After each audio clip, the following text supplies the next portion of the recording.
Good evening and welcome to the Monday night edition of the People Show with Mark Wallace and Charles Thomas. Good evening. Right here on. Good evening, Mark. We're looking forward to a very interesting program tonight. Absolutely. Right here on IntellectualRadio.com. We are also streaming live on YouTube, on Twitter, iHeart. And of course, we have a powerful program here for you tonight. Joining us in the studio is CBS 2's investigative reporter, Dorothy Tucker, who did a powerful, riveting special report on the injustice of violence against Black women in Chicago. And we're going to talk about it tonight. Dorothy, welcome to the program. Thank you. Thank you for having me. Thank you very much for being here. Dorothy, I got to say, that was one of the most provocative pieces that I have ever seen on Chicago television. Kudos to you.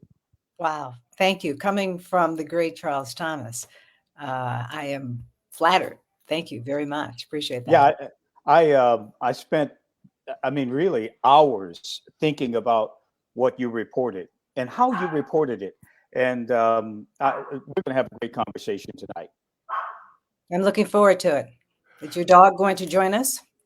You know, she's actually on her way to the other bathroom. Okay. She knows the deal. Okay. All right. Well, listen. I saw the report when it aired, and of course, I've worked with Dorothy on other stories, and I said to Dorothy that this is by far, in my opinion, the most important story that I have seen in television in Chicago. By far. And I believe that this is a transformational moment for Chicago, for Black men, and for the conditions that surround this issue. There was nothing more eye-opening for me to see that. I went through a myriad of emotions, from anger, disappointment, and even some guilt of failure on my part. Those are some of the emotions that I felt after viewing this. But mostly I felt motivated to get engaged and to get others engaged in addressing that. So, Mark, can Dorothy give us sort of the thumbnail of what she reported, so that the audience has an idea of what we're talking about, in case they weren't able to see the story on CBS 2? Yes, sure. But I think, Mark, you've got some clips or stats. Which are we doing? Well, I'm gonna let's take a look at the stats, and then Dorothy can come back and give us a thumbnail of it. But here are some of the stats that she reported on. Take a look at this. If Black women feel like they're targets of crime, they have good reasons. Look at the stats. Simply going through their daily lives makes them vulnerable. Last year at grocery stores, 277 Black women were preyed on by criminals. In and around Chicago parks, 162. Even in the sanctuary of a church, 47 Black women filed police reports. And on the public transportation so many rely on, 769 Black women faced assaults, batteries, robberies, and other crimes just trying to get to work, return home, or go to school. So those are some of the stats. So give us your thumbnails on this and how this came about. Okay. So we have a data journalist and we have a data team, and they are always looking at data across the city, the police department, the CTA.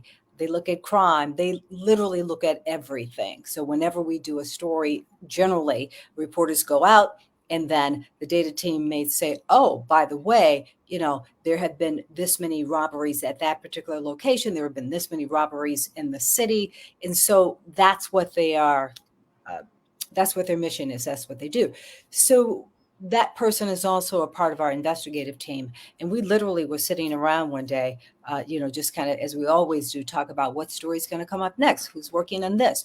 And he said, really, I found something really interesting. He said, I look at the last couple of years and Black women have just over-indexed in almost every category there is, when it comes to rapes, when it comes to batteries. And he said, and then he said, I decided to go back and look at 2021 years, and I think the numbers are just as bad.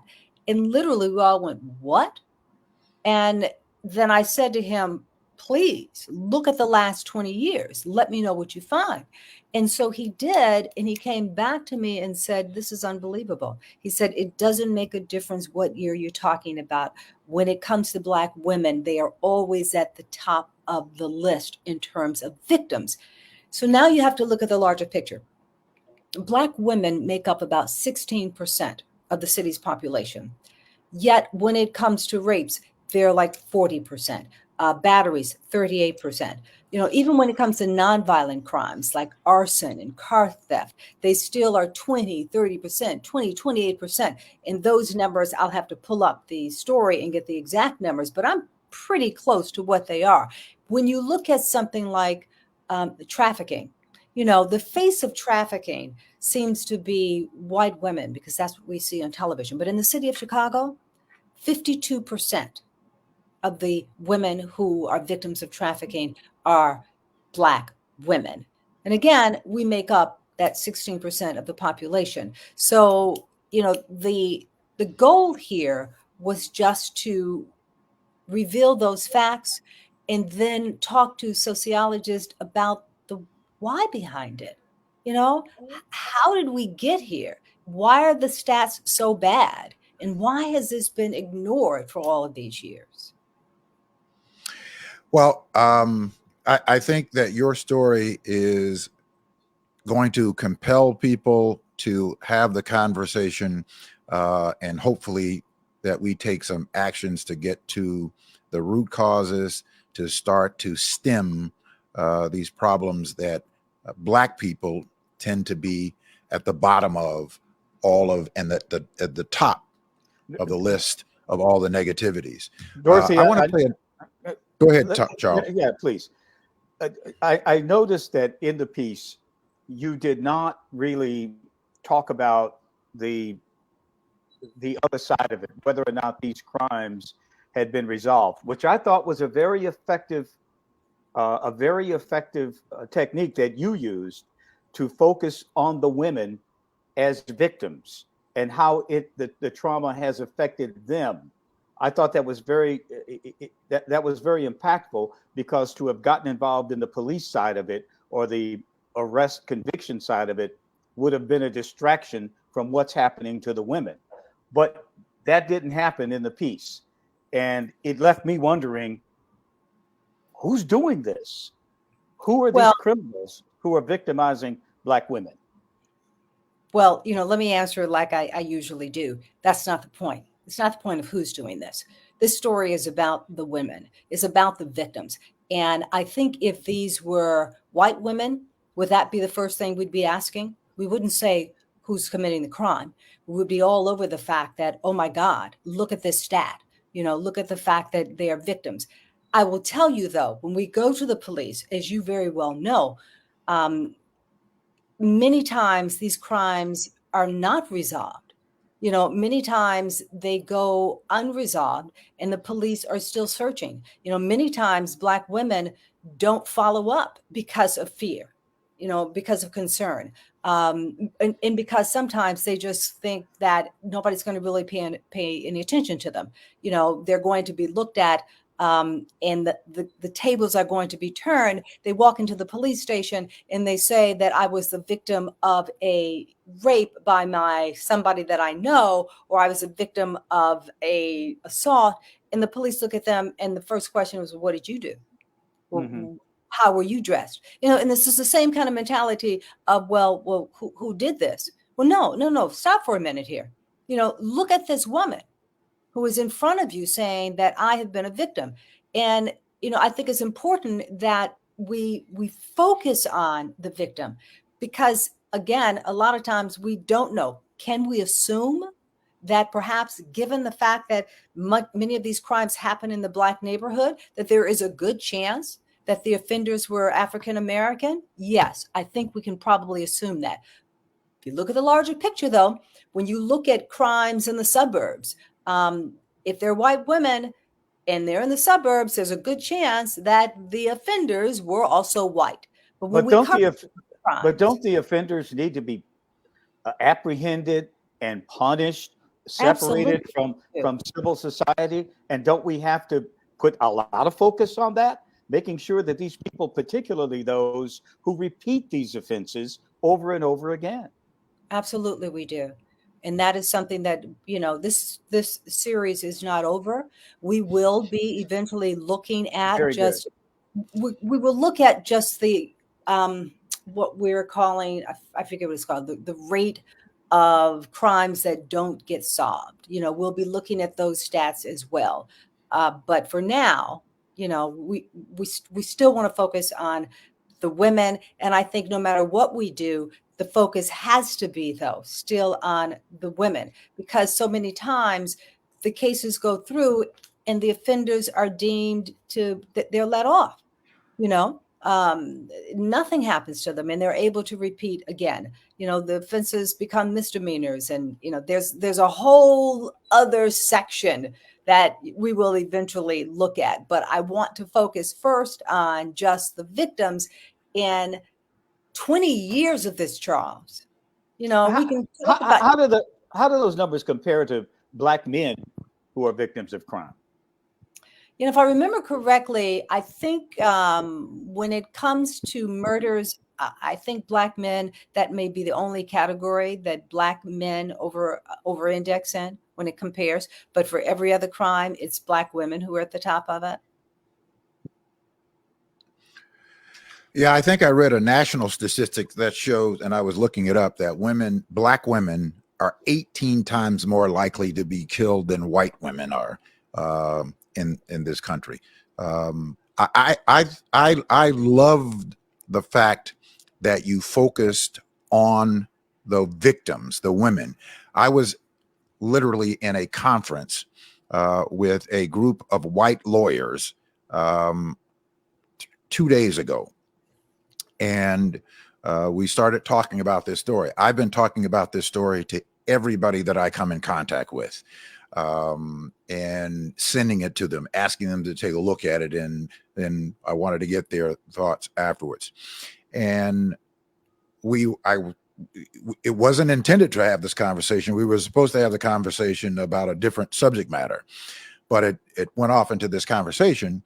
And the question that one of the lawyers asked, in a very reluctant way, he asked the same question that you alluded to, Charles, as, do we know who's doing these crimes? And I said to him immediately, that's not the point. That's not the point. That's a big part of the point now. No, it's not. The people that are doing this need to stop. But that's not the point. That's not the point of the story. That's not the point of the story. I got that, which I said to Dorothy. I thought it was a very effective technique to start here, focus on what's happening to these human beings. But the bottom line is, there's a lot going on out there where people think they can take advantage of Black women, and we need to deal with that. I agree with you. But here's the thing that aggravates me somewhat. It's almost kind of like if you raise a question, as soon as you watch it, you say, well, who's doing this? As if we say, well, perhaps it is majority Black men who are doing this. Does that make it Black males? Black males? Does that make it okay? Men. Those aren't men that attack women. Absolutely. But if you kind of say, well, if you focus on that, then there are some in society who will go, well, ain't my problem. Not my issue. Is Black on Black crime. Is Black males who are doing this. Well, so what? And I don't care that it's Black males who are doing this. It is Black women who are victims. So we need to address this. We need to figure out just why this is happening, no matter who the offenders are. It doesn't make a difference, because I don't want it to be lost I don't want it to be lost that we Black women are the majority of the victims. I don't want that to be lost as we say, well, it's okay because, well, it's probably Black males. How far back did your research go? I mean, that your team, when they 21 researched 20 plus years? 21 Yes, 20. That's a long time. I mean, I That's get it. But the reason, Mark, you've got some more clips. You've got some more clips you want to play? Yeah, we do have some more clips there we want to play. Go for that. Go for that. Yeah, I want to play a clip that was just riveting to me, and this was the story about Sierra Jameson and Dorothy. We'll take a look at that clip, and then you can tell us about Sierra Jameson. Take a look. I get in my car every day, and I'm concerned about what will happen to me. I don't know if today's the day somebody want to carjack me. I don't know if today's the day that they want to rob me. I don't know. And that's scary about being in Chicago and being a Black woman, because we are not protected. Consider a mundane trip to the gas station. In 2022, 66 Black women were carjacked or robbed at the pump. I was filling up my gas for the week. It was over the weekend. I was filling up my gas for the week, for the work week. Sierra Jameson was one of them. I had a young gentleman come up to me and ask me, did I smoke? I said, no, sir, I do not smoke. She wasn't driving this car. She was driving her prize 2018 black Jeep Wrangler. That's what the man wanted. He was like literally coming right here. Bitch, give me your keys. Even though he had a kitchen knife, this single mother and aspiring nurse with a 6-year-old son with autism said no. What made me say no? Because I observed him. I could tell that he was really, I could tell that he really didn't know what he was doing, because he was flinchy, he was nervous. She also saw 2 other women nearby who had her back and a bat. So I'm doing this. I said, give me your bat, give me your bat. So he did me like this. He let go, then he ran. Jameson was naturally relieved, but then she got angry. It was a few men here after the incident saying that this young man was standing here the whole day. But he didn't attack anyone until she came along. I'm sure because I'm a young Black woman, he wasn't targeting me. I know he didn't target the man that came up and through here. I guess he feel like I was gonna be vulnerable, be like, huh, get the key, but no. He got the wrong female. We need to take you back to Sierra Jameson's story. Remember, she survived the attempted carjacking. I'm grateful. I went home to my son. I thank God every day that I'm here, because it could have went a different way. Jameson went home to her son on that day. But less than a month after this interview, she was the victim of another crime. Only this time, she would never see her son again. We're honoring her legacy. We're honoring her life. Jameson was murdered just days after celebrating her 30th birthday, found strangled inside her garage, her body lying next to her Jeep Wrangler. The family released balloons in her memory. My niece is no longer here in flesh, but my niece is always in here in spirit.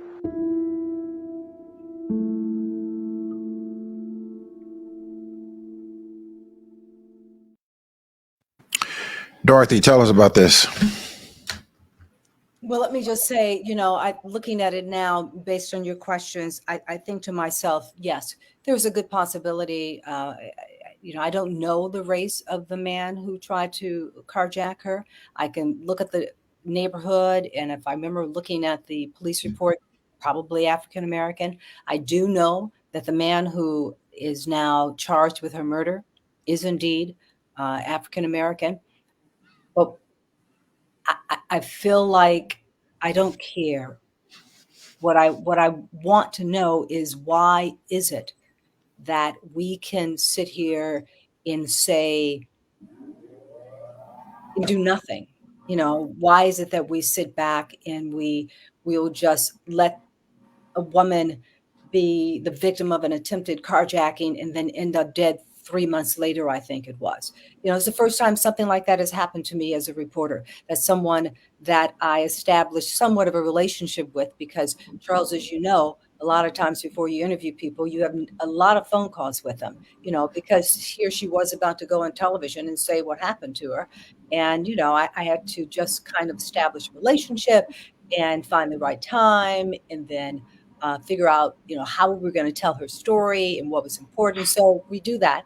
And then, I was on my way home on the bus when I get a phone call from the photographer who says, "Guess what I heard?" And I was devastated. I was devastated because, as you saw, she was so full of life. She was so proud that she had really kind of fended off this carjacker, only to later be murdered by, again, the person who was charged is a former coworker. Yeah, well, my part, a great deal of my anger is that when I look at the history of this and see that you went back 20 plus years and found that these statistics were the same, Black women at the top of the chart for being the most victims. This sends a message to me that, and to the question that was raised about, who's doing it, this sends a message to me that Black women don't count. And we as Black men have to make sure that Black women know that they count. All of the Black women that I have had conversations with since Wednesday when this first aired, including public officials, judges, and several women that I have conversation today, all of them said the exact same thing, that this has to be led by Black men. And if it's not led by Black men, that Black men show that want to protect Black women, it's over. Mark, that as Dorothy acknowledged earlier on tonight, the vast, I gotta think, I'm going to presume, and I think we all would agree that the vast majority of these crimes against Black women are being committed by young Black males. That's happening. Where they're happening, who they're happening to, they're in that universe.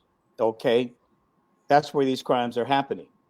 In that same universe, one of the real ironies of this story, in that universe, Black women are raising the young Black men alone.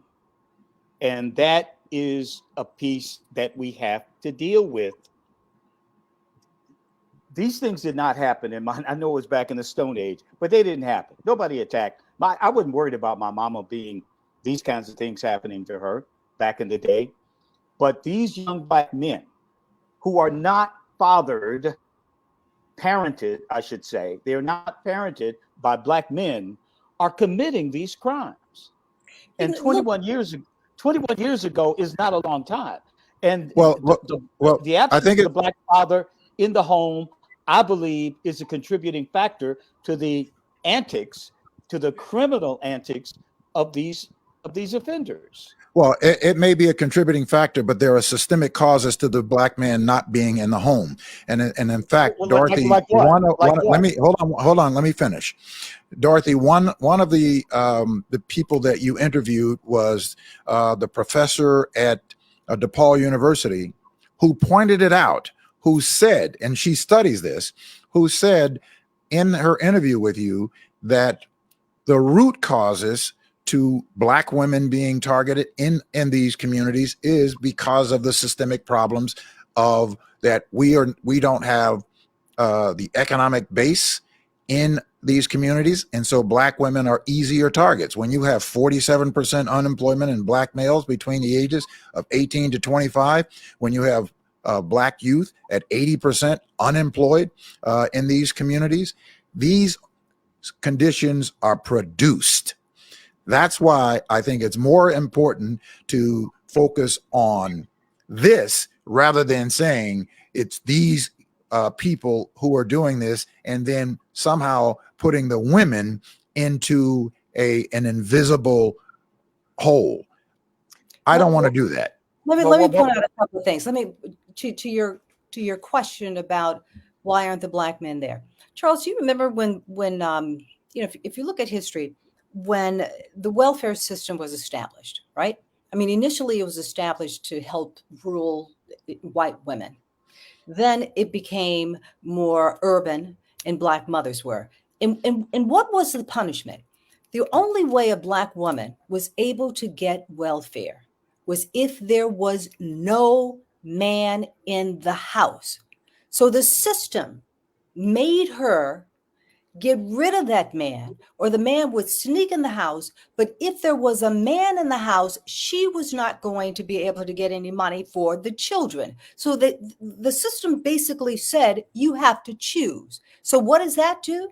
That means that, you grow up saying, okay, fine, I can be father, the man can father the child, but he can't be here with me.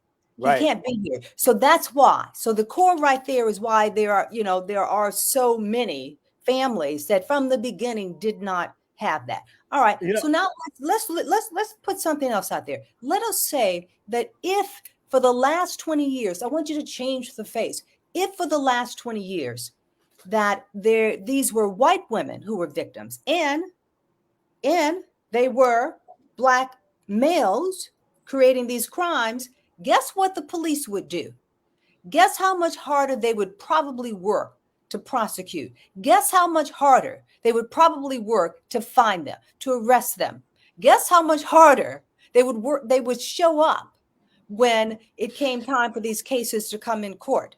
But the reason that we have this, and you're absolutely right, the reason that this continues is because of a system that allows, it says up, it's just a Black man, up, it's a Black woman, and there just isn't as much of a push to solve that crime.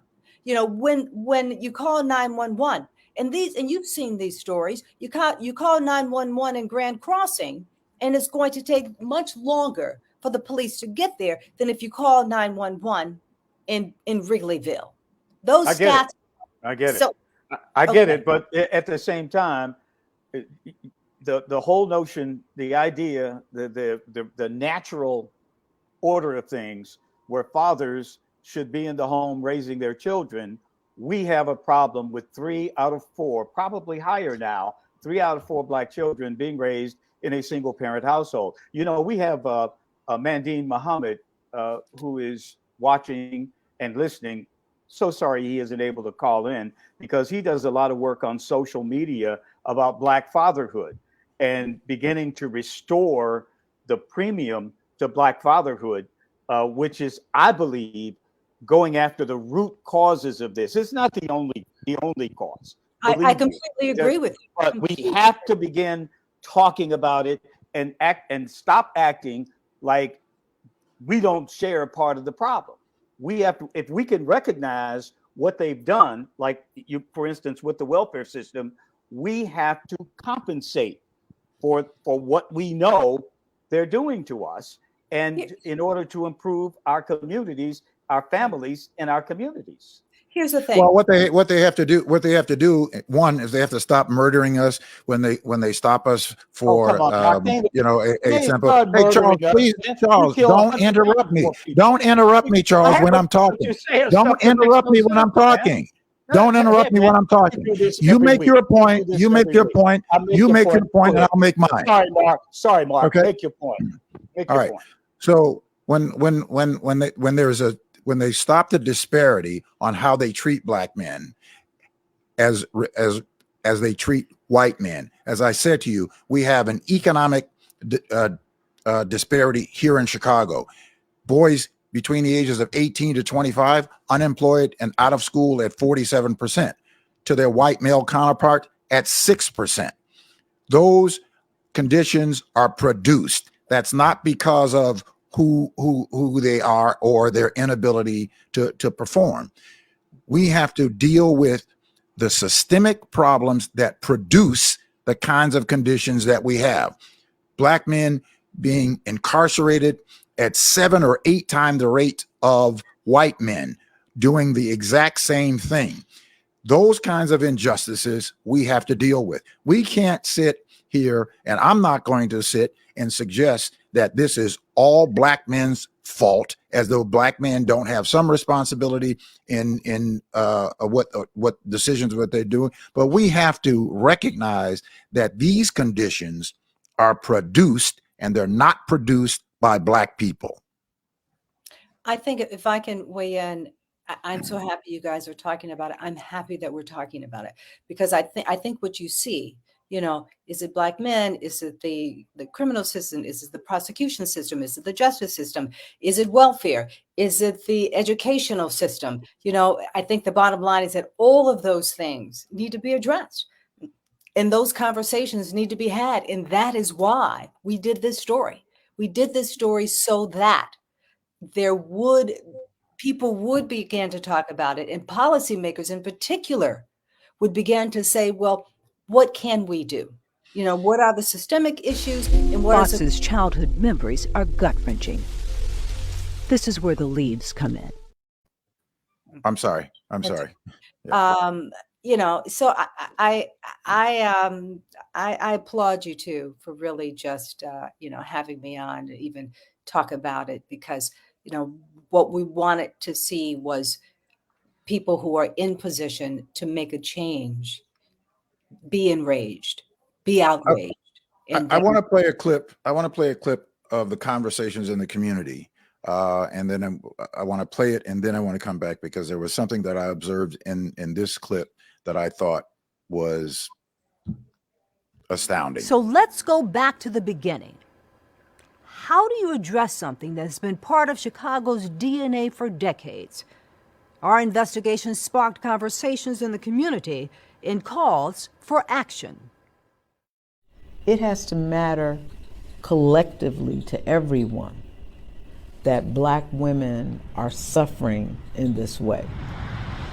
I was shocked. I've been a judge, prosecutor, public defender. The CEO of the Chicago Urban League. And, my selfish desire was to make Black female victimization a priority for us. In response to hearing about this report, what should be done? Chief Strategy Officer of the North Lawndale Employment Network. I want generations after me to understand that the color of our skin is important and that change needs to come about. A longtime community resident. Today. And mother. What can we do as women? Black Voices for Change. Thank you so much for joining us tonight. Gathered on the south and west sides of the city. We begin tonight with breaking news. To talk about the data from our CBS 2 investigation. By day of week, by location type. I want to see us have a very specific strategy to recruiting and engaging Black women. Maybe a call to meet with the chief of police, to meet with the mayor. He is a father. I think that would be something that we could make happen. My hope is that with sounding the alarm and working with other organizations who mentor both young men and young women is to spread the word. To spread the word in churches, to spread the word in community organizations. What do we do? Do a policy need to be put in place? Their calls for action resonating with one local alderman. We've heard it, in the peripheral. Black women are being disproportionately impacted with crime. But your segments really put it into context. I think it's important that the city of Chicago put forward some type of initiative to deal with this important issue. What I want to do is get folks together from Department of Family Support Services, Chicago Park District, Chicago Police District, Department of Housing, and the mayor's office to figure out what we can do and talk about first what the problem is. Because I think that this is about social justice. I think this happens to be the most important social justice issue of our time, and I think that this story is one that should have national implications on it. But I have a question, Dorothy, that I noticed that Gilbert Villegas, a Latino, was the only person responding to this. Had you reached out to any of the Black public officials, the Black men in particular? Well, first, he was the only one who initially responded to our outreach. Not the only one. He was one of the first ones, I will say. We sent clips of the first two stories that we did, one with Sierra Jameson, and we also sent a clip to the clip of just the overall stories to about 232 city, county, state, and even, President Obama and Michelle Obama, asking them all to look at this and respond. We sent it to a couple of presidents of HBCUs, just again, get the reaction and get a response. And Alderman Villegas, I have to say, was the first one to reach out and not just say, I want to talk about it, but to say, I want to propose a resolution. And so that's why we immediately did that story on him. Afterwards, I did hear from the lieutenant governor, and then, I heard from Kim Foxx. They called. I also heard from the Obama Foundation. They said they would get back to me, and they initially expressed some concern, and then said they would get back. Haven't yet heard a follow-up from them. I obviously, as you can see, I can mention them because I can count them on one hand, those who really followed up with us. I reached out again to Kwame Raoul. I had a brief conversation. I had a conversation with him. But I have to say, it was Villegas, and then it was a community group.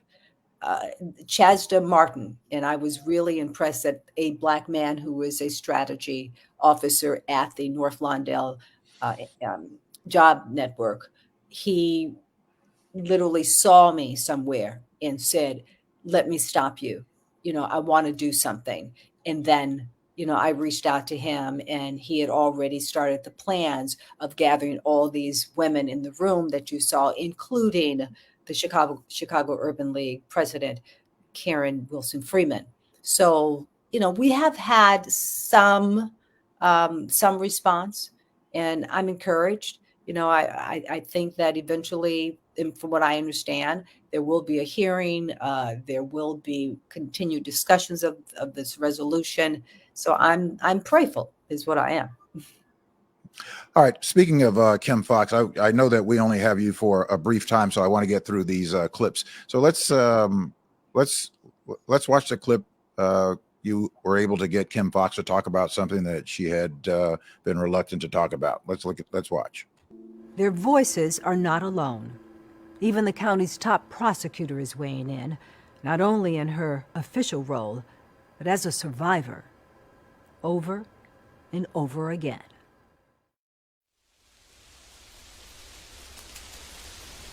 So who am I? I am Kim Foxx. I'm the Cook County State's Attorney.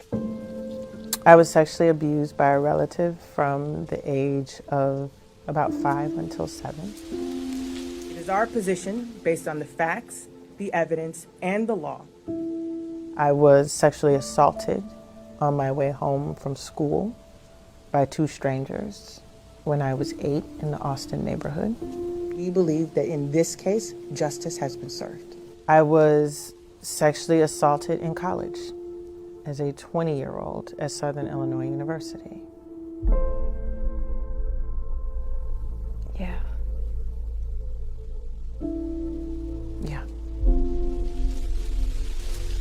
There have been moments where I can feel, smell, taste what happened to me.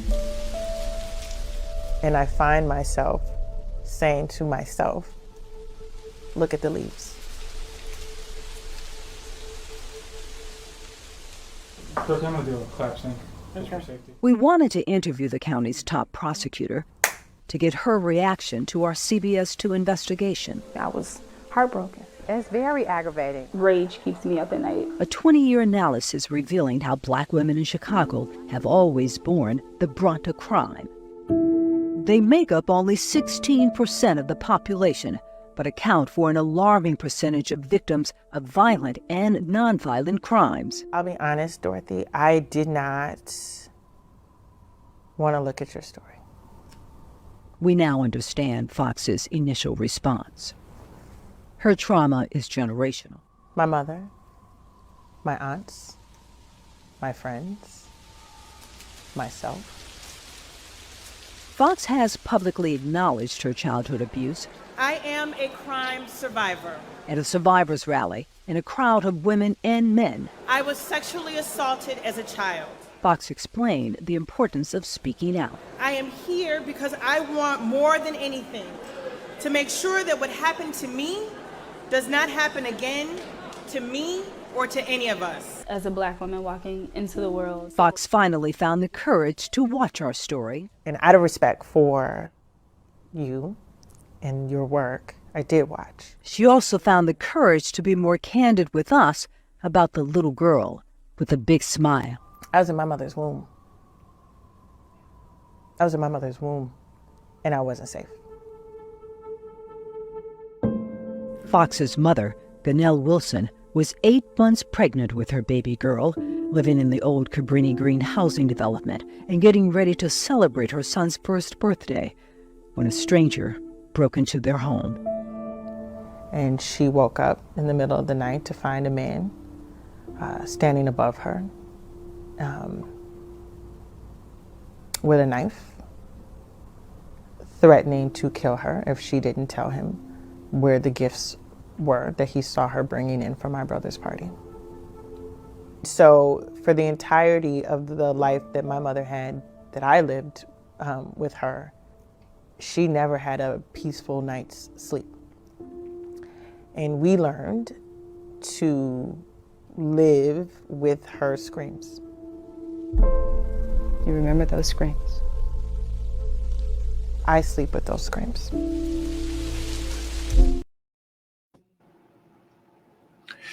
Dorothy, what's the significance of the leaves? She was going home. She was 8 years old in the Austin community. And she left school on her way home. And 2 men and a white van, I think she said, pulled up and snatched her and threw her into an abandoned, empty building and raped her at 8. And she talks about how she looked at the leaves and she lay there and told herself, just concentrate on the leaves. It'll all be over soon. It'll all be over soon. And she said that, sometimes in the toughest moments of her career, she would think about the leaves and remind herself that it will all be over soon. I had a chance to speak with Kim Fox Friday at the mayor's breakfast. And, I thanked her for her courage to come out and to talk about something that she hadn't talked about for a long time, because I think that it is obviously it's very important. And from the position that she is in, we know that there are far more people who may be in positions of power and in other positions that may have experienced similar, situations that have not been able to talk about it. And we also know that there have been people, many people who have experienced those same situations, either from family members or somebody else at a young age, that their lives have spiraled out of control as a result of it. Listen, I have personal experience with this. My sister was murdered April 9th of 1990. She was 35 years of age. She was strangled to death and left out in an alley, as a piece, of garbage.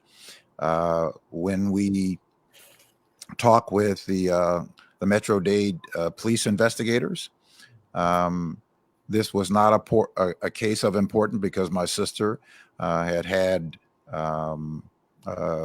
drug issues that she was dealing with, and they just didn't see it as important. But I've also seen other cases where there were white women who had similar issues with drugs, addictions, and that sort of thing. But their cases were investigated, and their cases, in many cases, were resolved far more than Black women's cases. Yeah. I can believe that. Absolutely. I mean, that's been happening historically to Black people as crime victims for a long time. But we have that. We know that. We know that. And we know that we are the ones, Black men in particular, are the ones who can address the issue. We have the power to address the issue. System be damned. We don't need a system. I don't need a system that if I father a child, I have to parent the child. I don't need a system to tell me that. And there are plenty of Black men out there who are doing that. And I don't care whether or not what the other aspects of your social condition are. If you're not in the penitentiary, you can parent the child that you bring into the world. I think, there is definitely, truth to what you say, Charles, but, I mean, there are so many people like me. I've raised 3 children, 2 Black boys. And, I sent them, we raised them well, and we sent them to some of the best schools in the world. And we gave them a superior education in terms of opportunities. But there have been times when those educated Black boys, like so many educated Black boys, like so many just Black boys, have been stopped by police because of the color of their skin. Mm-hmm. And they were raised well, merely because, sometimes it's not about what you do. You have to address the systemic issues. Otherwise, children who, even if they are raised, as you say, by those strong Black fathers and raised in that household, they will become victims. I purposely, when my boys were home, I would have them only take the car that had the signs or it had their college, signs on the door or on the windshield. So when the police stopped them, they would immediately see that they were college educated Black boys, and maybe step back for a moment, maybe hesitate for a moment. But my boys tell me stories of being stopped. They now live in LA, but when they lived in New York, they tell me those kinds of stories. And what do we do as Black mothers? What your mother did and my mother did, we get on our knees and we pray. You gotta address, you can't just, it's not just in that. All my point is, it's not just one thing. It is not just one thing. I mean, I've been stopped by the police. And I know that they just stopped me because what's he doing driving that car kind of thing. I get it, but I survived. And I didn't belabor that or cause that to stop me from doing what I needed to do. How many times you get stopped? 2 or 3 in my life. Maybe. There are some Black men who've been stopped 4 or 5, 6, 7, 8, 9, 10 times. I get that. But that doesn't mean that you resign from the system and become a criminal and begin attacking Black women. Absolutely, and I don't think they do. They absolutely don't. There are some people who were stopped for a mere traffic stop, but never made it home for a traffic stop that were Black. So that were Black, that's a great that's a movie theme quite a bit. I've seen that many times. You get stopped, like the young man in New York that ended up in Rikers Island for years for nothing. I mean, that's happened without a doubt. It's happened. Just imagine. I just don't know what that means. How that fits to if you father a child, parent it. I don't know why. And why that isn't a message that we are constantly giving to our young men and women, for that matter. We have to bring that child, bring that message to them over and over and over again. Charles, you really should consider volunteering, for those organizations that exist that actually do exactly what you're talking about. And the reason I know is because my oldest son volunteered for a program for young Black fathers, and he would just go and help out when he was in high school, whenever he could, as part of his service and that sort of thing. So I know that those programs exist. What we need, and again, think about this, if those are the kind of programs that exist that teach young Black men how to be better fathers, those programs need more funding.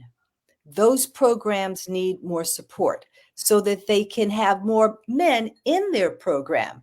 There are programs that teach young Black mothers how to be better mothers. Those programs need support. So again, another little piece of the puzzle. We have a couple of more clips, Dorothy, and I want to get to them, and Okay. I certainly want to get to this. I want to do the clip for Laura, Kenya, and Naya, and then you can talk about them, and then I want to come back to the final clip of Kim Fox. Let's take a look. And they came from right here. Kenya Merrills and her mom were attacked by a mob of robbers on the Red Line at 95th Street after leaving a downtown college. He punched me in my face. I had already knew I was finna die.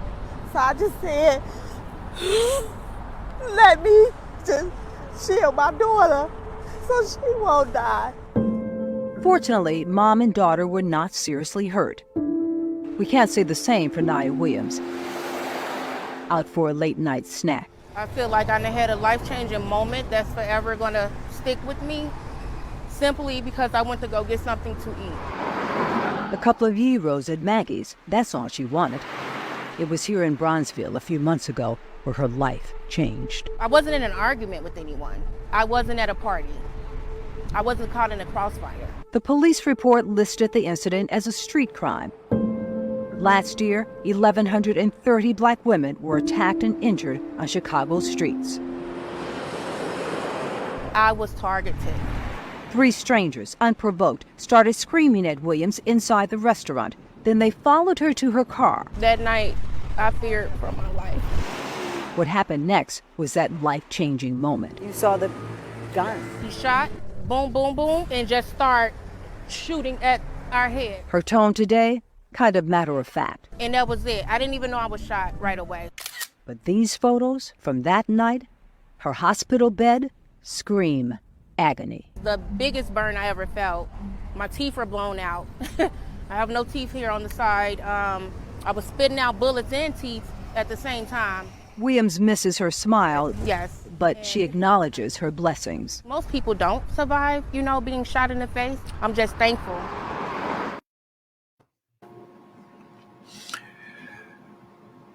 What's her situation now, Dorothy? How's she doing? She is in the process of raising money. She has a GoFundMe because in order to get the plastic surgery that she needs, it's costly. She's afraid to go out at night now, and she continues to push for the police to find the offender. There was video of the 3 people who were there, but police have still not caught them. And again, I'm going to go back to race here. If the headline, if I'd done a story on 20 years, in the last 20 years, white women have been disproportionately impacted by crime, I think you would see outrage in this city. And so it becomes kind of a matter of just how much attention are we going to pay to this. And, I think a crime like Naya's should get the same kind of attention if she were not a Black woman. But so often, again, in our system, and this is something that, perhaps those in the justice system need more training on how to recognize their biases. Maybe there's an unconscious bias that exists, I think, And that needs to be addressed. Kim Fox talked about that. Kwame Raoul talked about that and the training that they've had. Another piece of the pie, let's just throw that in as well as something. But the bottom line is that her case is still unresolved. All right, let's take a look, listen to this final clip by Kim Fox, and then we'll get your final comments. Fox's childhood memories are gut-wrenching. This is where the leaves come in. I don't talk about it in depth publicly often. Because if you dig down into it, it is almost like it happened yesterday. The year, 1980. Place, Austin Community, near Byford Elementary. The second grader was on her way home from school when she was snatched and raped by two men. She did what she had to survive. The survival technique when you are being assaulted in that fashion. I remember it was an abandoned building, looking out at a tree and focusing on the leaves. The leaves. Today, they're a reminder of her strength.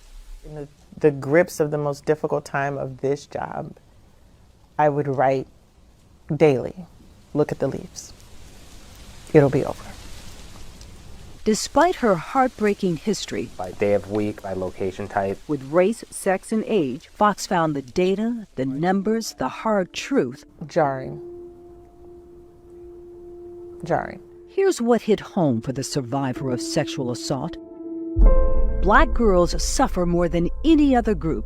From 2001 to 2022, for every white girl attacked and injured, there were 18 black girls hurt. You couldn't have told me that it was that bad, but when I think about, well, who do you know that hasn't been a victim of a crime?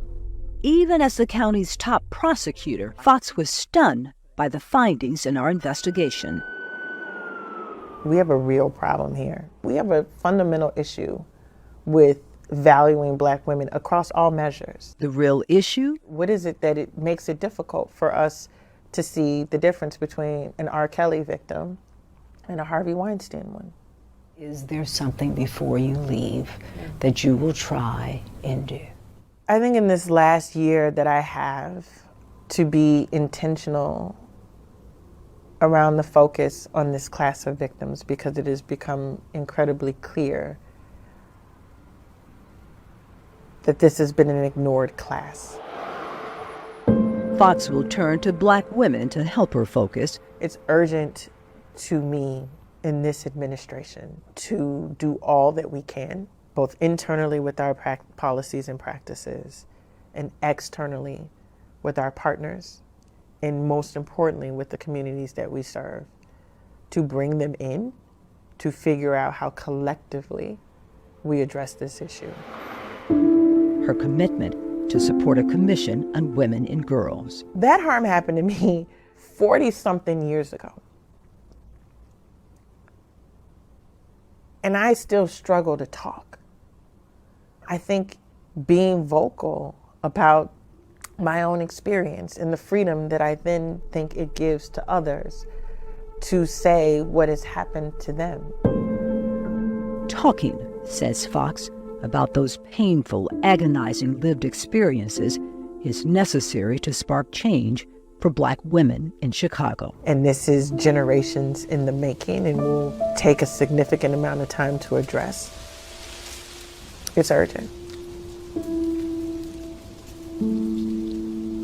It's urgent.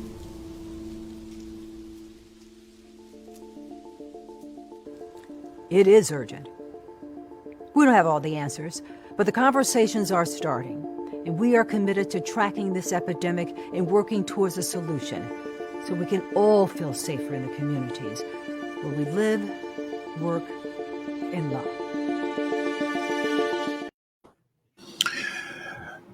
Yeah, Mark, I would like to present the Emmy to Dorothy Tucker. That was incredible. The access that you had during that piece to the victims was something I have never seen in Chicago television. Without question. I think there's also a Peabody Award. We're going to contact 60 Minutes. All right. No, but the truth is that, and I said it to Dorothy, that I have not seen a story, a more important story, and more eye-opening for us. This is eye-opening for us to figure out how we bring everybody that is germane to dealing with these issues that produce this sort of thing and grapple with them and tackle them. We are not going to arrest our way out of these problems. We have to invest our way out. We have to educate our way out. And we have to figure out how we do that.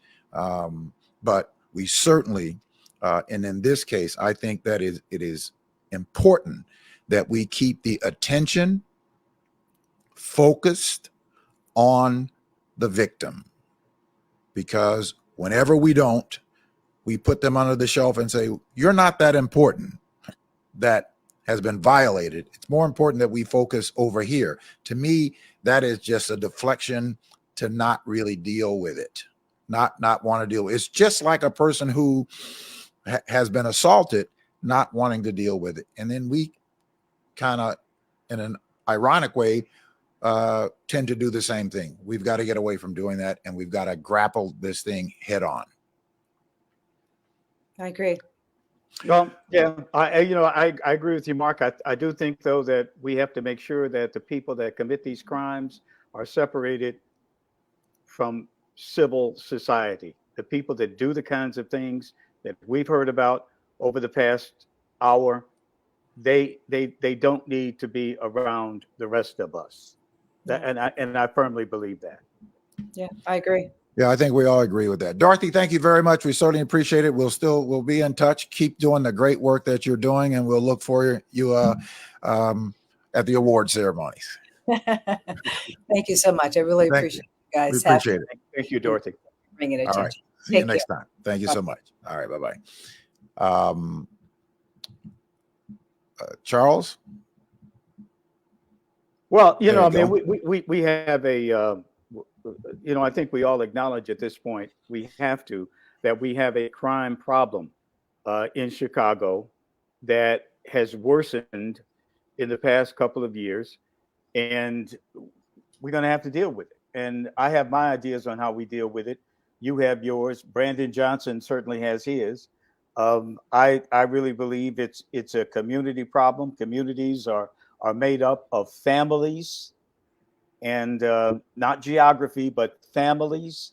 And those families have been neglected. And I think we have to find ways to support families, particularly in the Black community.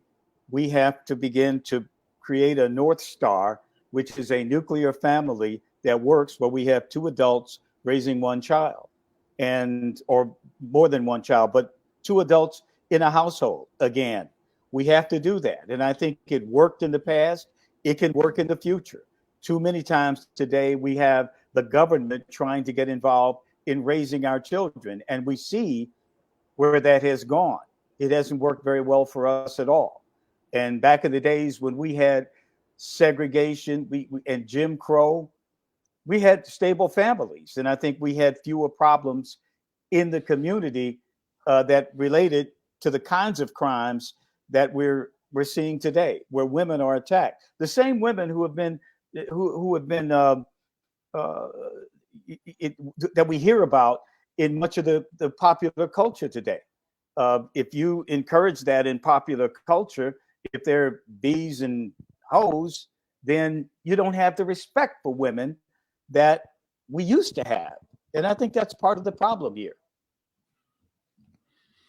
Yeah, it is a part of the problem, but we also have to make sure that there's an infrastructure put in place so that people in these communities have opportunity, that they will be able to access good educations, They will be able to access good paying jobs so that they're not in these high risk activities or certainly at risk, so that they can be available to have holistic families. So we have to approach these conditions that produce these kinds of outcomes. And if we don't deal with those, we are going to continue to see these kind of outcomes.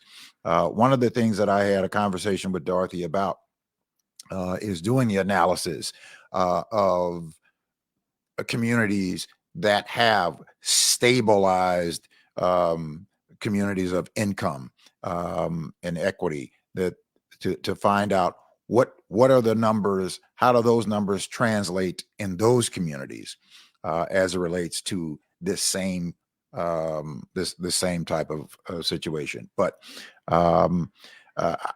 this has certainly motivated me, and I have reached out to and will continue to reach out to, I call them all, as Kim responded, all of the partners, because all of us are partners in this. All of us have to be engaged in finding a way to turn these situations around. And again, yes, people have to be held accountable, but we have to produce situations that will prevent people from going down these paths. Well, Dorothy Tucker, I'm looking forward to the next installment of this, where she addresses some of the issues that we've talked about tonight, and some of the causes, and some of the and what people have to say. I mean, you and I say what we say, but there's over 1 million people out there that also have opinions about how this should happen. But the important thing, and I think Dorothy did her job as a journalist, she has us talking, because that's all that we need to do. We need to begin that momentum in order to really attack the problem and make sure that our elected leaders and our officials in the police department, the state's attorney's office, everywhere else that has some relationship to this problem is working on it, is aware of it, and moving toward a solution. Because right now, I don't really see that we're doing that in very many places, particularly here in Cook County in Chicago. Well, it certainly has engaged me, and I am making phone calls. I've been to several of the events, the King Day events, and over the past few days, and that has been my number one issue. I've had conversations with Kwame Raoul, conversations with Danny Davis, contacting them all, asking them if they've seen the report. Unfortunately, many of them have not seen the report. And so what I did was I sent the report to them right there as we spoke, because I think that it is just that important that we've got to get everybody who has certainly some influence and in positions to do something. We've got to get them engaged in it. You know, you could, can we put the link to the report on this chat stream? No, I don't. I'll have to see if we I have can to figure it out. Okay. I'll figure it out. I'll see if I can figure it out to get the link up there. Yeah. I'll figure out how to get that Hey man, to us. Changing the subject. How about this weather? Man. Yeah. The cold. Yeah. The cold. Yeah. The cold. Yeah. And It's cold. It's not only that, man, I'm looking at people who are basically being kept on buses right down the street from where I live. They're being kept on CTA buses. These are the migrants, of course, on CTA buses. And I can see behind the buses, there is a row of porta potties. And hey, man, and you see them huddled against this weather. They don't have the clothing that they need. I know this home has tried to, we've gone through older clothing that we don't need, or we aren't using, I should say. And we've been trying to help people who are on the street, but I know the governor put out an urgent appeal to the governor of Texas to stop sending migrants to Chicago because of the weather. And the governor was quite exemplary. He said that's the reason that the governor of Texas should not send people here. But in Texas, if you look at the weather, I mean, it's 20 degrees in Dallas, in Houston, and in San Antonio, Memphis, Tennessee, and in Austin. So I mean, yeah. I don't know. I think they had 2.5 or 3 inches of snow in Memphis. Yeah, it's crazy, but the weather's horrible. But the weather is horrible not only in Texas. The weather is horrible not only in Illinois, but the weather is horrible all over the country. And you have these people who were allowed into the country. They're now literally at risk of freezing to death in the North American winter. And this is one of the biggest travesties I've certainly seen during my citizenship in the United States, that we have this kind of thing going on the streets of our cities. And these people are going to cities, by the way. They aren't going to Podunk. It's a backwoods town because there are no jobs there. There's nothing for them there. They know that the jobs are in the metropolitan areas, and that's where they're headed as they leave Texas. This is an incredibly bad situation. Yeah, so I'm going to put in the chat. You can actually go on YouTube and find it. It's Investigating Injustice. Investigating Injustice with Dorothy Tillman. I'm sorry, Dorothy Tucker. For those who would like to see it, I would recommend everybody to contact your alderman, contact your state reps, contact your contact the mayor. I've had a conversation with the mayor this past weekend that this issue has to be as urgent, just as urgent as and attention as we are given to the migrant situation. Not that the migrant situation doesn't need to be taken care of, but this is this is the social justice issue of the day, and it requires immediate and urgent and surgical-like attention. So contact your representatives and let's put pressure on them. But let's all of us get together and figure out how we liberate our communities. But going back to the weather, I had to take my dog out, and he was not happy. He was not happy. He went out, and man, he just did his thing. And so I went yesterday. I went looking for a pair of boots. Well, not a pair of boots, 2 pair of boots for him. And I went out to the flea market out there on 127th Street that I usually go and visit every Sunday just as a kind of a relaxation thing after church. And there's this woman who has this huge dog vendor thing, right? To see, and I went out there to see if she's got any boots. And man, she's got these boots. Because I need the extra large because he has these very long and wide paws. And so she gave me these boots, and they've got lights on them.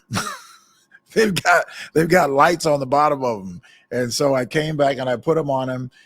He was a little bit awkward, but when he got going, man, he was running all over the snow. He was running all over the snow, and I had to suffer and endure that sub-zero degree weather. But it's cold. It's cold, very cold. I feel sorry. I had to go running around to all of my buildings just to make sure that we had proper insulations and running water, so that I don't have any pipe freezing. And so far, we've been good. But, I've heard of a couple of situations where people have had some, they've run into some frozen pipes. And that's just not fun when it thaws out. Well, I mean, I hope your buildings are all right. I'm warm. Yeah, I'm good. And all that, but I'm just very concerned about people on the street. There are more people on the street in Chicago today, more homeless people today than there have been in the last, I don't know, 10 years, 20 years? Because, well, I certainly know that. Stop, you're interrupting me. Because there are so many new people who have come into the city over the past year who are homeless. So that we have a much larger homeless population now than we had a year, 2, 3, 4 years ago. Yeah, we got to deal with it. And they're doing what they can to deal with it. And they need all of the partners to get involved to help this situation. So, and they'll deal with it. Speaking of that, but there was a woman out in the suburbs that went to a party on Saturday night, left that party abruptly, and they found her dead outside of a library, a public library. I forget what the suburb was. I was listening to that on the news today. Really? Yes. What suburb? What suburb? Do you have any idea? I think it was. No. It was a northern suburb. Okay. It was a northern suburb, and apparently she was at some event, and a house party or something, and she left that event abruptly, according to the news, and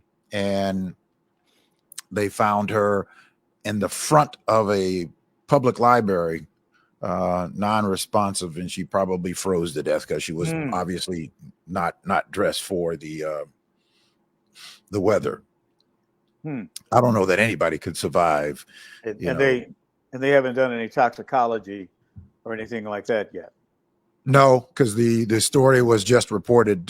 So I'm sure that by the time that tomorrow we'll have more information on what the circumstances surrounding that. Sounds like she got into some kind of disagreement with somebody because they said that she left abruptly from where she was. So she probably got into an argument with somebody or something. But I would have to think that, somebody was probably maybe a little inebriated to run out into the frigid weather like that. Because I couldn't imagine somebody just being upset and put themselves at that kind of risk. Well, the kinds of drugs that are out there now. I mean, people pass out all the time. I mean, we hear about the overdoses, and those people many times end up dead if they don't get the dose of Narcan. But they'll pass out. They'll pass out. The drugs are so strong, they'll pass out. And yeah. So speaking of that, what do you think of this? That they're putting these vending machines that people can get to. I guess is this Narcan? Is that what it is? Right. That's for people who are, I guess, overdosing on these fentanyl drugs. Because they're putting the fentanyl in cocaine. They're putting it in heroin. They're putting it in Percocet. All these other drugs. People think they're getting one drug, and they're really getting fentanyl. And it's horrible. It's absolutely horrible. I noticed the other day when I was where was I driving, and I'm seeing more and more weed stores popping up all over. I mean, there must be hundreds of them now in the city, in the suburbs, and of course downstate. But it seems as though there's a whole new dimension. I see more weed stores than I see liquor stores. I mean, stores that are committed only to selling booze. I see more weed stores out there now, and maybe I'm just noticing them. But of course, you can buy liquor in the grocery store, the drugstore, a lot of other places. But those stores that are expressly committed to selling booze, I see more weed stores than I see those right now. I mean, Illinois has really upped the ante on the weed business. And there was a report last week, of course, we've talked about this before, that Illinois, I think there was a 41% increase last year on the number of abortions because people coming from out of state. It's a growth industry in Illinois now because people are coming from Kentucky, from Missouri, from Indiana, these places that have put these bans in place on abortion. They're coming to Illinois. And of course, the last thing is gaming. I mean, gambling. I think there are more gaming positions. The only other state with more gaming positions than Illinois is Nevada, where of course you have Las Vegas and Reno. But gambling, abortion, and we have really taken the lead in those areas. Yeah, well, I saw a story where there was a couple. I just saw that they came out and spoke yesterday on CBS. A woman who they out of Ohio that she couldn't get a much needed termination of a pregnancy because the child would not have lasted a day or so, and because you have people who want to dictate somebody's medical decisions between them and their doctors, wanted to put the woman in jail, wanted to indict the woman if she had a medical procedure there. Where was that? In Ohio. In Ohio, yeah. Well, then they just passed a law. They passed a bill to they had a referendum in Ohio that legalized, made sure that that abortion would be available. Yeah, but the governor vetoed the bill, or 2/3, not the governor, but 2/3 of the General Assembly overruled the governor's veto, and the Attorney General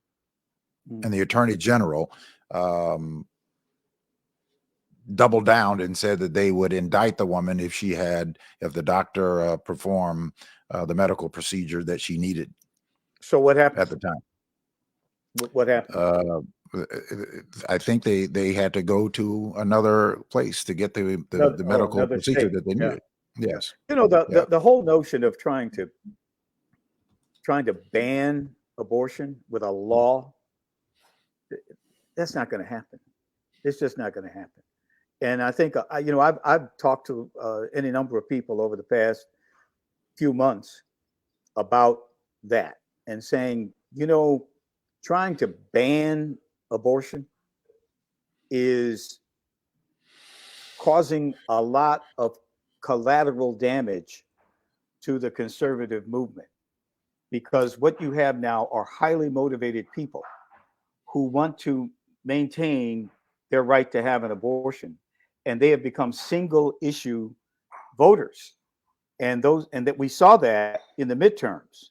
The single issue voter destroyed the conservative movement because they'll put up with all this other stuff, this cultural and political and stop. Let me finish. This left-wing stuff, basically sacrificing all these other issues on the altar of abortion. They're not going to ban abortion. There were abortions even before Roe v. Wade, when abortion was illegal in most of the country. There were still abortions. There were the so-called back alley abortions.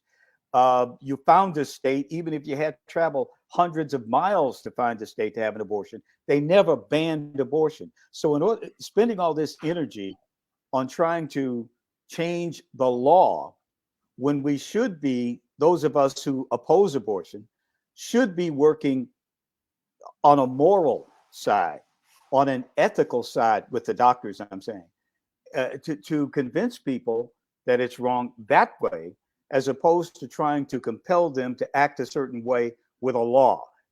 Not make it moral, ethical, as opposed to political, legal. Well, it's just none of anybody's damn business what between a person and their doctor in the first place.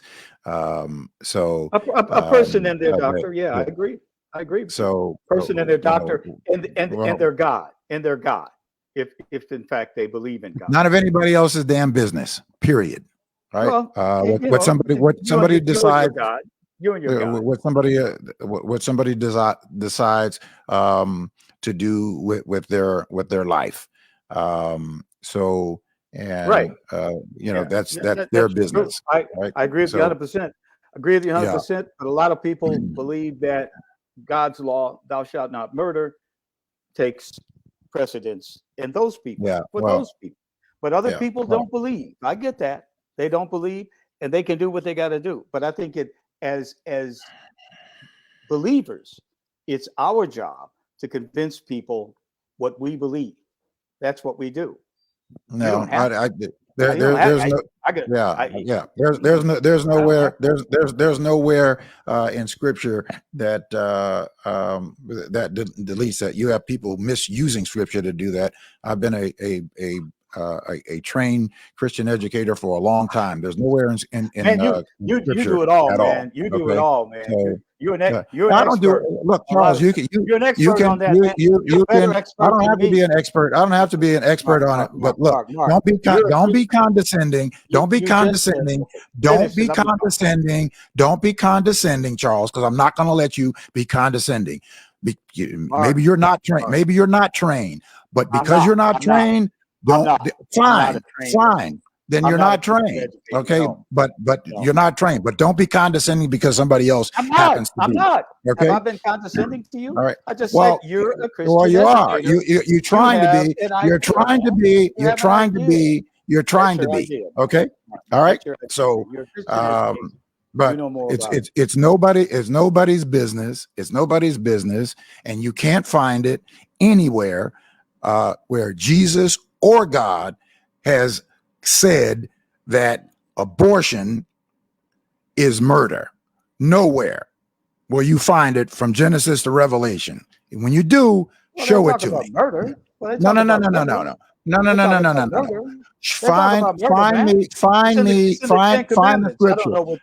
the scripture. Find the scripture. No. We don't have to debate it. Find the scripture. Moses in the tablets. No. Find the scripture. Find the scripture. Of course, there's no scripture. There was no word. There was no word called abortion. Okay, well then let's. But there was a word called murder. There was murder. Let's move on. And some of us believe it's murder. That's all. Okay, well, yeah, you're entitled to believe whatever you want to believe. Exactly. You're entitled to believe whatever you want to believe, but you're not entitled to, because that's what you believe, to suggest that that's what the scripture is saying. Okay, that's what you conservative so-called evangelicals try to do. Okay, you finished? Are you finished? Yeah. Mm-hmm. My only point is, I don't believe that you can solve this problem with a law or a court case. You have to appeal to the people, to the heart of people, and you have to tell them that it's wrong. And that's all I do. That's all I can do. And I can withhold my own personal beliefs, but I'm not getting into all what you're talking about. I'm just telling you that's where I think we should go. We shouldn't be spending time debating it, because people are going to do what they're going to do for themselves. It's none of anybody's business about somebody else's health decisions. Mark, it's not your business to go moralizing on somebody else about their health decisions. I can do that anytime I want. It's none of your business. Evangelism, man, I can do that. It's none of your business. It's none of your business about somebody else's health decisions between them and their doctor. It's none of your business. I can talk to anybody. What about the person and their pastor? What about the person and their belief system? I can appeal to that. It's none of your business. It's none of your business. If they want to go and talk to their religious leader about that, that's their business. It's not yours. Great. Thank you. Very good. That you said it. You said it. If they talk to their religious, If they want to, that's their choice, but it's none of your business. Exactly. None of my business.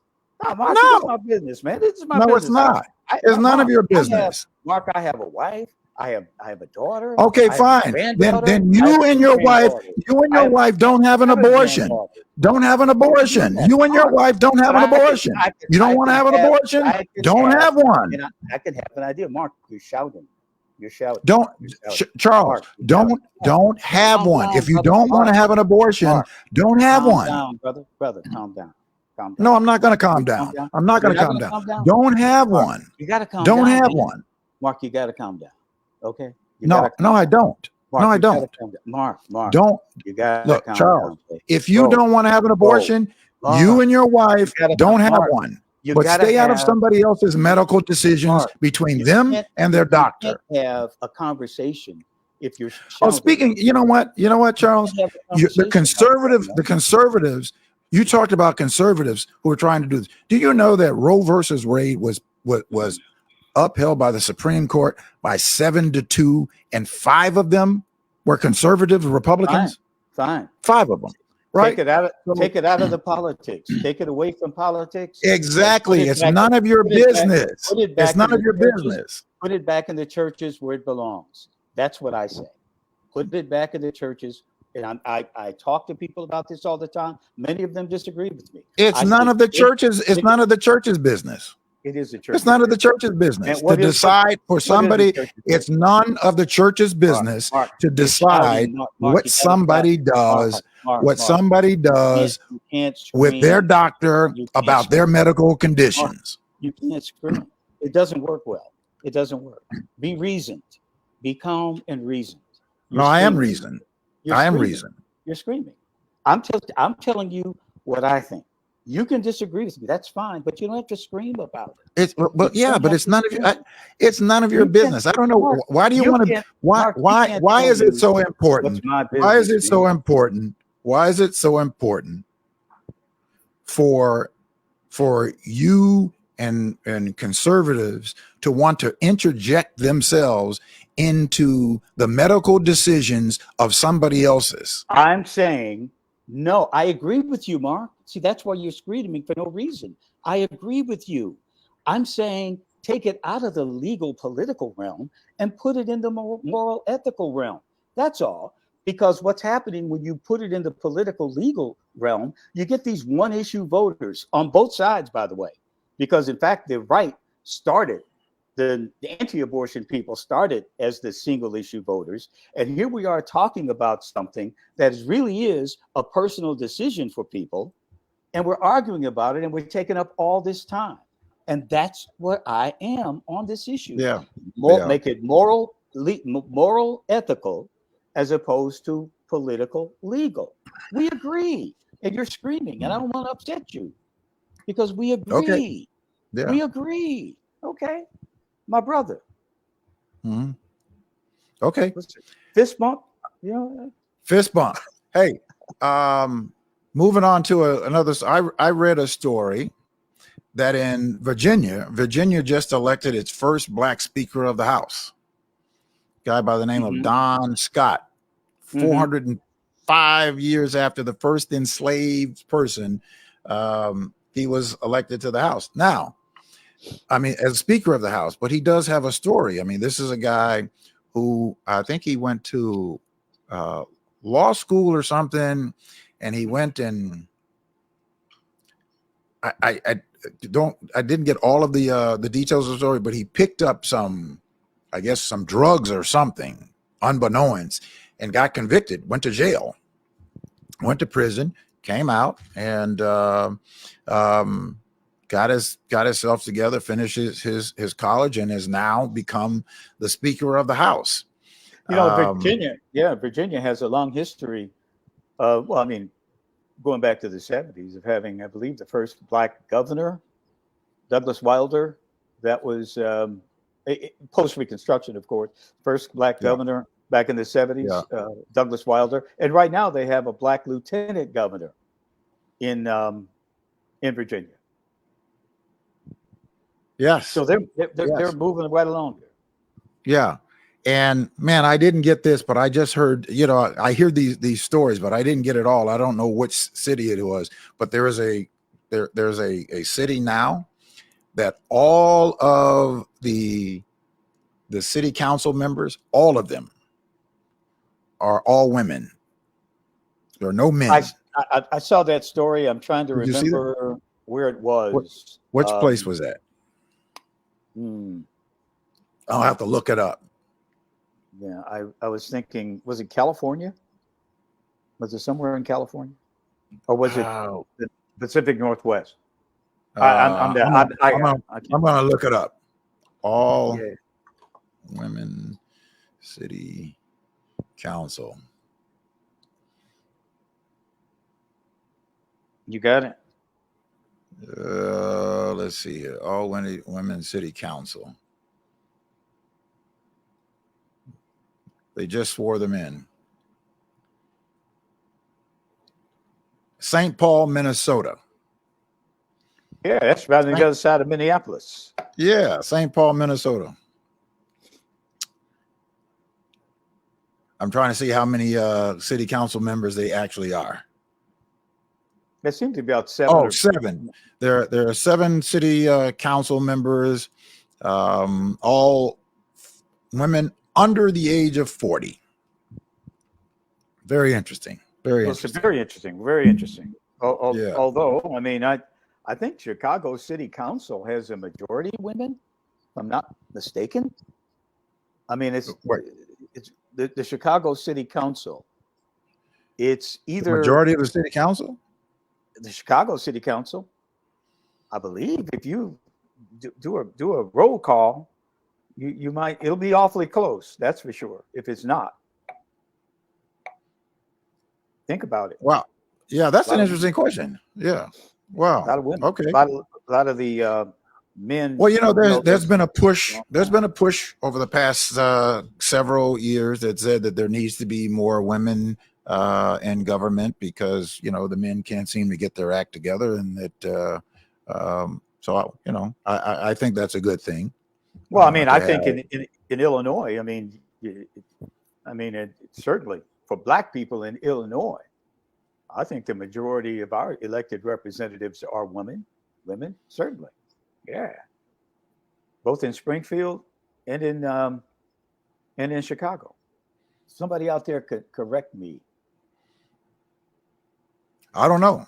I just know that there are certainly over the past probably 15 years, there has been a significant increase in women elected to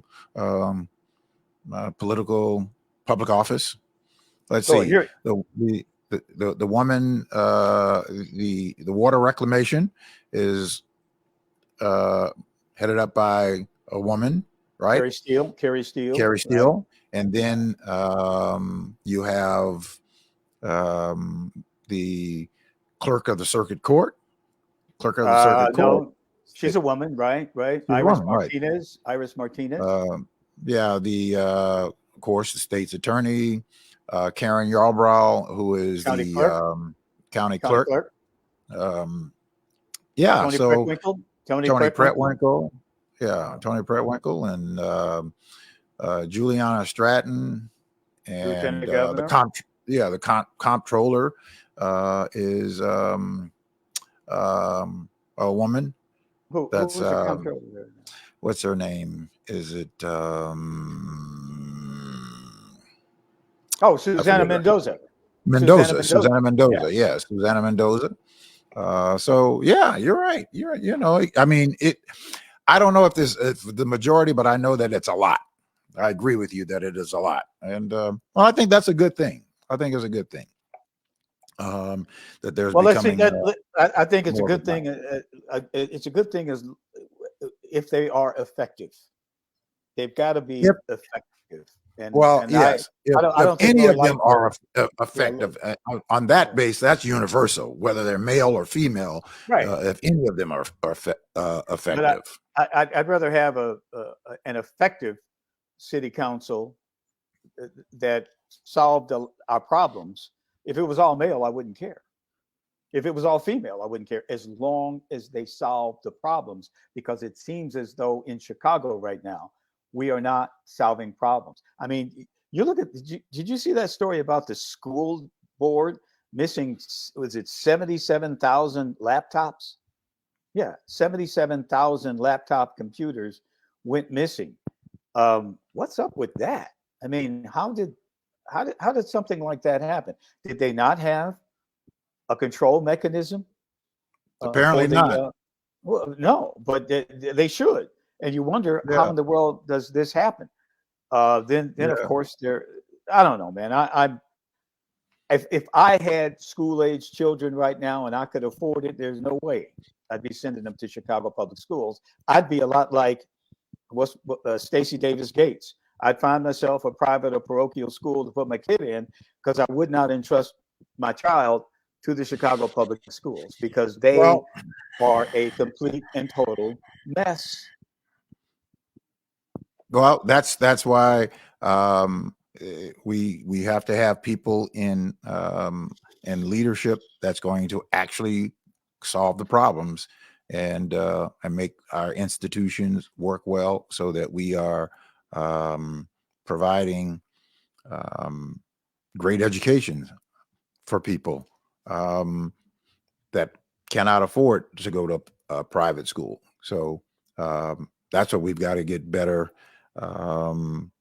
representatives to take focus on solving those issues, rather than just trying to politicize everything so that somebody can have a stone to throw one way or the other.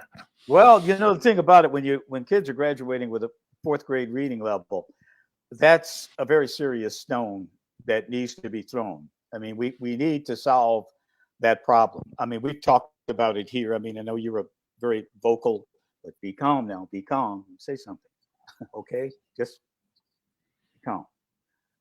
School choice is a way to dismantle and deconstruct the current system, because as money leaves the public schools and goes to private schools, the Chicago public schools will have to reorganize. They'll have to not spend as much money on administration and losing hardware that they give to students, and other ways that they waste money, because they'll be under extreme financial pressure, the public schools, because not every public school is going to close with school choice, because there are some good public schools out there. But if you have school choice, you put the kind of pressure on the public schools that would force them to deconstruct, to rethink the bureaucracy. And a public school system will evolve from what happens, because people are going to have public education no matter what. But if you take money out of this Chicago public schools business and you give it back to the communities, and parents have more control over what their children are learning in the classroom, then I think you can make real change with school choice. It's a good thing. It's a good thing for Black folks. Well, some people think that is a good thing. I just happen to think that we need to have more people in our public education system who cares about providing an excellent learning environment, and who wants to educate people. We need to have public education. Most people, I remember my teachers who were very impactful in my life, from grammar school all the way to my college years and law school years. I remember those people who invested time, and those were people who were committed to educating. And I think that is the problem in Chicago, is that we've got to have people who care about educating people, period. That's what we have to give them. And we don't have to worry about trying to create some atmosphere or a school choice or charter school or whatever to force the public schools to do with their job. find the people who care about educating children. That's what there has to be an emphasis. And I think that also the big one of the big problems in Chicago public schools is that there is too much privatizing of Chicago public schools. More than 50% of all of the contracts of Chicago public schools is privatized. They turned it into a business rather than focusing on efficientizing and educating people. Take that business element out of it so that people are not profiting off of education. I mean, that is a huge problem. Can I say it's a huge something? problem. Can I say something? If you Yeah. have school choice and you have a network of privately owned schools that are receiving this $30,000 a year or whatever it is per student in Chicago, then those big contracts that you talk about are gone. Suddenly, the Betty Shabazz School is controlling its own contracts as opposed to some big business guy who's serving 200 schools or whatever the Chicago public schools are. You eliminate all that and you take it to the community where people who are on the board of a school like Betty Shabazz can make their own decisions about how their money is being spent. Now, they're going to be certified. The Chicago public schools will become a regulatory agent within all of this. They're going to make sure that all of these private schools, these school choice schools, are operated to a standard, but they're not going to have the money because right now the money has perverted everything. It's made the union crazy. It's made those vendors you talk about crazy, and it made all those bureaucrats. It keeps them fat. They make $200,000 a year to sit in an office downtown, and they don't interact with children. And I think that's what school choice does. It's a way to deconstruct the not working public school system in Chicago. But it's a long way off. I'll give you that. Yeah, Because well, the there are proponents. There are proponents of school choice. I happen to not be one of them. I think number one, I think that as Harold Washington said a long time ago, you don't want your mayor controlling education. And when Daley took over public schools here in Chicago, it just continues to erode. It needs to be taken out of the hand and put into the hands of real educators. That's what needs to happen. They need to take it out of the hands of those who can weaponize it for their own political interest. I don't think that school's choice is the way to do that. It's going to be interesting to see how the negotiation goes with CTU. I think it begins this summer, I believe, and that's going to be very interesting because we'll see who represents the public in that situation. Because I can't believe that Brandon Johnson will represent the public because he has so many ties to the Chicago Teachers Union. That's not saying he can't do a good job, because maybe they know something that I don't know or you don't know and the public doesn't know. But we'll see exactly how the union is right now on stage. They're going to have to fix this. If this isn't fixed in short order, then they're going to have some really They're going to have to fix what? PR problem. The public education system. But see, Charles, here's the problem. Mark, ask me a question and I'm answering it. They are going to have to fix it with a guy they get along with. You can't say there's any animosity between Brandon Johnson and CTU. They are going to have to fix the problem within the next couple of years before this first term is out. They're going to have to fix the problem. I'll make some huge strides toward fixing it because there are no excuses now. Well, I think the good thing is that you now have all three of them that are at the table getting along in this discussion. CPS, because you left out the CPS because they are a central part of this. CPS, the mayor, and the CTU have to get get a hold and get a handle of this. And I'm hoping that happens, because public education is critical. It's important, and they need to fix it. And I don't think that privatizing it is the way to fix it.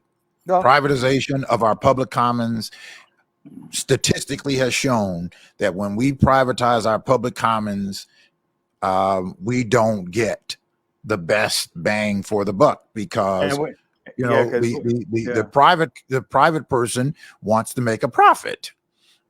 They're not necessarily interested in providing public service. Well, the thing is, we're not getting our bang for the buck now. We're getting people graduating from high school reading at a 4th grade level. We're not getting it right now. Whatever we're doing now is not working. And I know the danger. Well, you and I agree with that. Yeah, it's not working, and something's got to change. And right now, it's the CTU. They have the power. They have the power to change it. All the things they talked about all these years, all the criticisms they've had of the 5th floor and of CPS. Now they're in a position really to do some things. They can't say they won't let us do it now. You can do it now. We're going to see what they do. We're going to see what they do. Yeah, we'll see. Listen, again, you have the 3 agencies that are now at the table talking like we've never had them talking before, because you've had, them at odds with each other. Chicago Teachers Union at odds with the CPS. Now you have all 3 of them together, and at least at the table, willing to work with each other. So let's hope for the best for our children, because that's what's important here. Not somebody's ego, but what's best for our children and our community, our city. There's a better really educated people. Because I think a lot of what we talked about at the very beginning of this program tonight has to do with CPS and its failures. The fact that we have we talked about it. In fact, you even mentioned the system. There's a system, Chicago Public Schools. That's a system that is failing our communities and is causing a lot of the problems that we talked about at the very beginning of this session with Dorothy Tucker. Absolutely. Absolutely. That's systemic, and that has to be dealt. And we talk about systemic, whatever, racism, whatever. CTU's in a position now to handle it. Well, handle a lot of it, maybe not all of it, but to handle a lot of it. They're in position. The partners have to be at the partners have to be at the table, and they have to put the children above whatever it is. And I think for the first time, we've never seen it before, the first time you have all 3 of them that are willing to cooperate with you. Let's see if that stands, and let's see if it becomes productive. We will see. Yep. We will see. We're getting near the end of our session tonight. Hey, do you drink bottled water? Yeah, I have to. I don't trust the water in this building. Yeah, there was a you got to look up this story. There was a study that just came out that showed that bottled water has more than 270 million particulates of plastic. Really?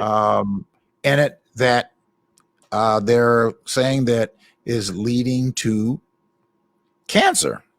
I keep bottled water in the gallon jugs, and I read that after a while, a plastic jug of bottled water becomes toxic. You're right. Yeah. But I think it takes a while. But that plastic does leach into the water. But they're saying that it's in every bottle. Well, but yeah, I'm sure, because it's in every bottle. Every bottle that's plastic. Well, yes, So I've gone back to the Lake Michigan cocktail, and because I don't know anybody who has demised over drinking the Lake Michigan cocktail. And I have no evidence of anybody who's demised drinking the plastic bottle variety either. So maybe we shouldn't worry ourselves with this. Well, I don't worry. What my line is, I don't worry, I worship. So I'm just, putting the information out there that the experts are studying this stuff and bringing back to us out there. But what about this assistant principal that stole $273,000 from an after school program? How do you do that? Well, I'll tell you how you do it. Indeed, that was what they call the Skinner West School. Yes, and it's in the West Loop, and it's one of the high profile, one of the top schools in the state, because basically you have a lot of yuppies who send their little kids to it. These parents give a lot of money. Yes. And the district does not have a system in place, uniform, where that money goes somewhere in the central place and then is dispersed from there. All the money is dispersed at the school level. Now, I can remember when Bruce Rauner, who was governor when I was a reporter, he lived in Winnetka, sent his daughter, bought a condo in Chicago so that he could send his daughter to Walter Payton. Because Walter Payton, believe it or not, Walter Payton High School has this Harvard-esque thing going. People in the suburbs think they want their kids to go to Walter Payton. So Bruce Rauner wanted his daughter to go to Walter Payton, so he gets this condo. They don't really call him out on it, but what he did, a year after he sent his daughter to Walter Payton, he made them a gift of $250,000. And they're doing that. You can break the rules. You can break the rules as long as you can write the check, right? As long as you write the check. Walter, what's it? They just did it. The IG, school district IG, just did an investigation where he busted this family that was sending their kid to Whitney Young. That was another one of those investigations that turned up to $77,000 in Mission Computers, the Skinner West scam. And there's Walter, this person who was sending his daughter or son to Whitney Young. He went out and bought a house on the west side in the poorest neighborhood in Chicago, or one of the poorest, and enrolled his young white, because you get points towards selective enrollment schools if you live in an economically depressed part of the city. Well, he went out and bought him a house in the poorest part of the city and listed that as his address. So his daughter or son, who otherwise would not have qualified to go to Whitney Young, was given more points because of this poor this geography. Boom, man, there's so much corruption. Well, that's why Chicago public schools. That's why I don't like the idea of privatizing any of it. Let's fix it. Those are public schools, my brother. I know it. I know, but selective enrollment schools is just that. They get to pick their private students. No, they get to qualify. And we pay for it. But they set up the qualifications and they pick their students, basically. They're part of the Chicago public schools scam. That's what it is. Then selective enrollment schools have been abused for many years. They cherry pick their kids. They get the kids. That's why they got the high scores. It's all a big scam. And that's why Chicago public schools need to be deconstructed, stripped down, and rebuilt so that we get rid of the corruption. But I tell you what, it's going to be tough doing it because there's too many people making too much money. Take the fat out of it. Take the fat out of it. Take the ability for them to steal out of it, and let's put real educators in place where you don't have that sort of thing. You put real educator, people who give a care about teaching, people who want to educate. Let's take it back to the way it was, where when I was in school and you were in school, our teachers cared about teaching. In fact, they would call your mama and say, hey, Mark didn't bring his homework in, or Mark was doing this, or Mark was doing that, or the other. They came to your house. You know, I had a teacher who was so prim and proper. She came to my house. I guess I must have had too much sugar that day. She came, drove me home, and my mother happened to be at home, and my mother was out in the yard working, and she drove me home, and she told my mother, her name was Miss Estelle Laurie, and told my mother that I was acting up a little bit. My mother never stopped doing what she was doing, and she said, well, thank you very much. Well, I will deal with him. Any teacher that drives you home in this day and age would catch a case. You know, Mark, it's 9 o'clock. We gotta go. This has been a wonderful program. I really enjoyed it. It's been great. Dorothy Tucker, I always enjoy your comments, even though they're from way out left. I can enjoy them because I want to hear them, because I need to hear them, and I would hope that people would hear some of what I say. I like to hear yours, although they're way out in the right. But I need to hear them. You know, right, a baseball diamond has to have a left field and a right field. Gotta have that. All right, my brother. Hey, man, it's been good. Hey. All right, we'll see you next time, okay? On IntellectualRadio.com. See y'all.